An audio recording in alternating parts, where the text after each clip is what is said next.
upang magbigay ng kanyang pagbungad na talumpay.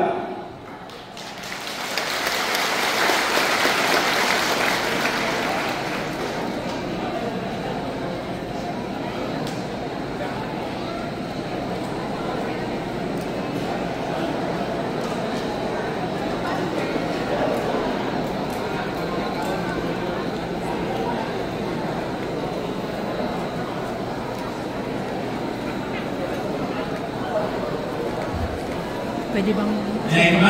Nakasama, malaki ang aming apo.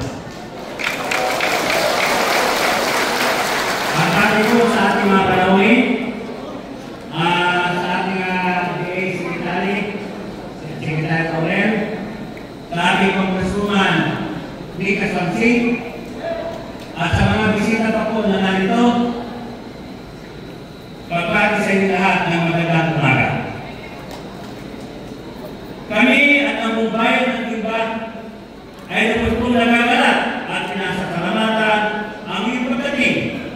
Batid at dapat po namin na ang bayan ng Gimba ay napakapagod sa araw na ito dahil kailangan po ang Pangulo ng Pilipinas na dumalaw at naghandog ng biyaya sa ating magsasaka sa panahon ng inyong kaarawan.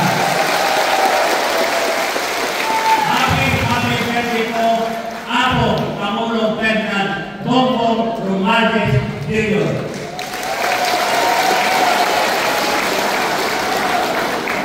Ano na pong porsyento po ng ating lupain ay nakatuon sa pagsasaka.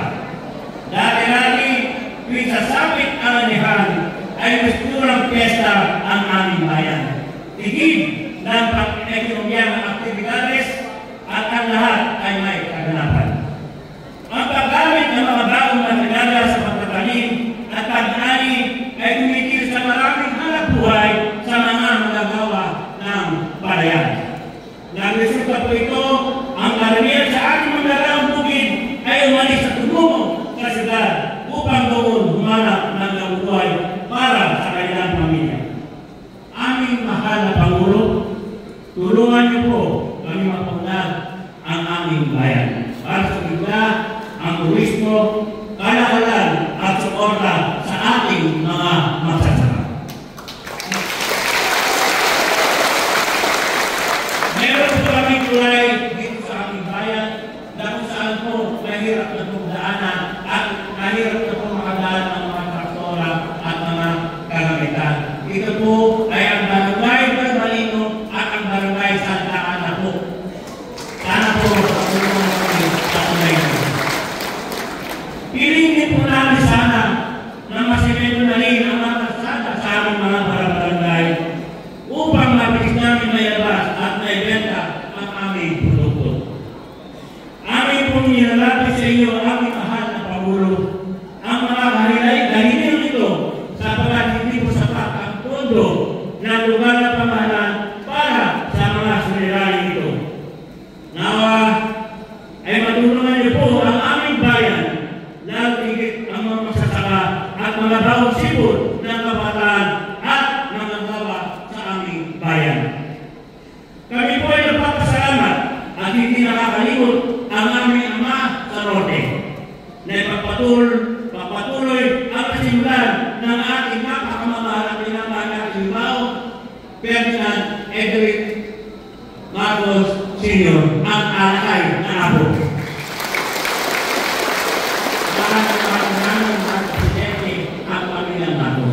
Pasanod niyo po, nandito po ang bayan ng Gimba.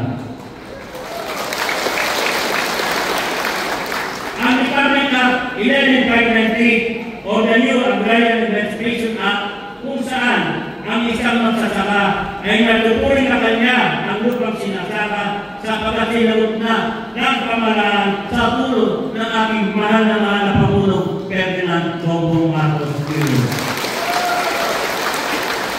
Maraming salamat po sa patuloy na pagtupad ng pulong at programa para sa magsasaka katulad ng aming puhunan na kung saan ngayong araw po ilulunsad dito sa bayan ng Gimba. Maraming salamat.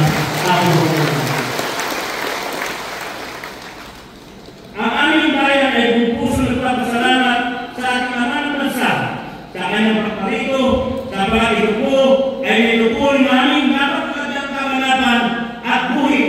aming kasaysayan. Sa inyo po lahat, welcome, diri kaksat, kaya naayad na ini nga bimba, na imbang nga daw katayo ang amin ako, Diyos tigila ka tayo.